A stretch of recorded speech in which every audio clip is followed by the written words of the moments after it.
So sobrang dami po ang naiyak mga sangkay sa ginawa ngayon ni Pangulong Bongbong Marcos sa isang sundalo na nabulag mga sangkay dahil po sa digmaan.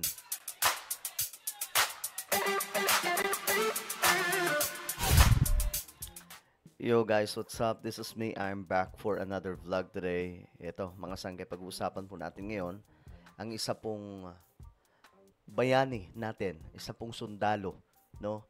Na sa pagkikipaglaban para po sa ating bayan, siya po ay nabulag mga sangkay at siya po ay talagang may nakakalungkot na experience na dahil po sa pakikipaglaban para sa ating bansa noong 2016, siya po ay nabulag mga sangkay. Pero, eto na nga po ang nangyari. Mayroong ginawa si Pangulong Bongbong Marcos na kahit po ang mga DDS mga sangkay, nadurog po yung damdamin. Pag-usapan po natin yan mga sangkay. Anyway, before we start guys, sa mga hindi pa po dyan nakakapag-subscribe sa ating YouTube channel, tayo po ay 1.49 million subscribers na. Ayan po, parami po tayo ng parami dito sa YouTube. Kaya naman sa mga hindi pa po dyan nakakapag-subscribe, makikita nyo po yung subscribe button sa baba ng video na to. I-click nyo lamang po yung subscribe, i-click ang bell, at i-click nyo po yung all.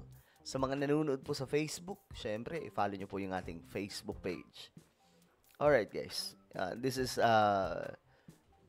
paano ba to? Napaka-touching, no, ng ano na to, mga sangkay. Topic natin ngayon. Aba, isa po itong sundalo. Ayun nga po dito mga sangkay, sabi niya dito, ako ay pumasok na sundalo, buo, kompleto, pero ngayon, lumabas ako na wala ng paningin. Grabe, no? Subalit, ang sabi ko, hindi na wala ang aking paningin, binigay ko lang ito sa ating bansa. Sobrang, alam nyo, nung nabasa ko to, sobrang, my goodness, nakakadurog ng puso. Sabi dito, na-discharge ako because of my disability. I was totally blind. So, ito nga po ang nangyari sa kanya. Yung kanyang mata mga sangkay, ito, nasabugan. Ngayon, may video siya dito mga sangkay. Ito po yun. Panoorin po natin saglit. Hello.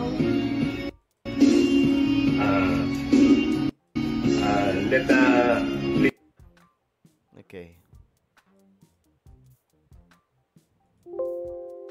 Read, anak. Kawawa no? Maraming salamat po sa aking mga kababayan. Bumalik po ako sa aking pamilya, at least hindi nakakahon. Hindi ko man sila nakikita, but at least naiyakap ko sila. At sabi ko, anak, ay proud ako na naging isang sundalo, kasi ang pagiging sundalo ang naging daan para mabigyan ko kayo ng magandang buhay at kapagpaaral ko kayo. Kaya kahit na wala ako na nakikita, ay gagawin ko pa rin ang aking makakaya. Grabe, no? Para mapatapos kayo sa pag-aaral at maabot ninyo din ang inyong mga pangarap balang araw. Kaya sige na, uuwi na si Papa. I'm coming home. Coming home. Sapat na siguro yung dalawang mata na ibinigay ko para sa ating bayan. Kaya salamat sa aking follower na nabigay po nito. Kaya sa lahat ng mga kababayan ko, lahat ng mga Pilipino na nagpasahod sa akin, maraming salamat po, at malaking tulong na kahit lalabas man ako sa serbisyo na ganito. Naiyak na siya mga Please. sangkay. May karangalan ang aking pagkabulag. May Mismo. silbi ang aking pagkabulag. Para po yun sa inyo. Maraming salamat po sa inyo, sa lahat ng mga tropa na nandyan po sa serbisyo. Ingatan niyo po ang inyong serbisyo. Panatilihin ang isang pagiging mabuting sundalo at isang pagiging mabuting ama sa inyong mga anak, sa inyong pamilya, at lalo na huwag niyong kalimutan ng Panginoon. Pagkat at the end of the day, babalik at babalik tayo sa Kanya. So, with that, maraming salamat po sa inyo. Sa lahat ng aking mga naging classmates, simula sa ROTC, sa CSE, Metalas Class 25, das 2010, sa POTC Class 36, das 2012, sa OPC Class Lacandiwa, Class 63, das 2014. Maraming salamat po inyo. Mga classmate ko po sa OCS, maraming salamat po sa inyong lahat. At sa Scout Ranger family, maraming salamat po sa inyong lahat. This is your Captain Blind. Signing off. Maraming salamat po. Naiiyak siya mga sangkay. Grabe. Ngayon, ito po ang nangyari. Ito yung ginawa ni PBBM mga sangkay. Pakinggan po natin. Gandang araw po sa inyo lahat. Ito po ay nakakaiba sa ibang video na aking ginagawa. Dahil ito po ay tungkol sa isang magiting na sundalo natin na si Captain Jerome Hacuba, ODAS 146467 Philippine Army. Kung nakita nyo po, ang ating butihing kapitan ay nabulag dahil nasabugan po ng bomba. Nagjo-duty siya at ito yung nangyari sa kanya. Ngunit pagkatapos siyang nabulag, ay nabigyan siya ng tinatawag na CDD or Complete Disability Discharge. Ibig sabihin, hindi na siya pwede sa military dahil nga hindi na siya pwede sa combat operation at nabulag na nga siya. Nung nakita ko yung video niya at pinag-isipan ko yung mga nangyari sa kanya, ay parang hindi tama. Grabe. Dahil ito ay isang opisyal. 2016 po nangyari mga sangkay. Iba pa po ang presidente at that time. Sipin niyo kung gaano katagal yung taon mga sangkay bago po mabigyan po siya mga sangkay ng pagpapahalaga. No? Na itinaya na nga niya ang buhay niya para sa duty na para ipagtanggol ang Pilipinas. At dahil sa ganyan, ay basta't bibitawan na lang natin. Grabe, no? Ay hindi naman yata makatarungan yan. Kaya binigyan ko ng instruction ang ating Chief of Staff na isuspindi na yung CDD. Yun. Good job. Ni Captain Hacuba. Bukod pa doon, ay dapat ibigyan siya ng promotion. Yun. Dahil sa katapangan niya at gawin na siyang major. Congratulations, sir. Deserve mo po ito. Finally, no?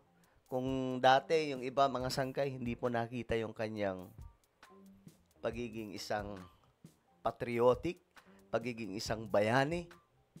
Ito si PBBM, napansin. Naano ako mga sangkay, na-overwhelm ako. At maghanap po tayo ng mga iba't ibang posisyon na pwede pa naman siya. Yung ating mga tinatawag na the major adaptive duties.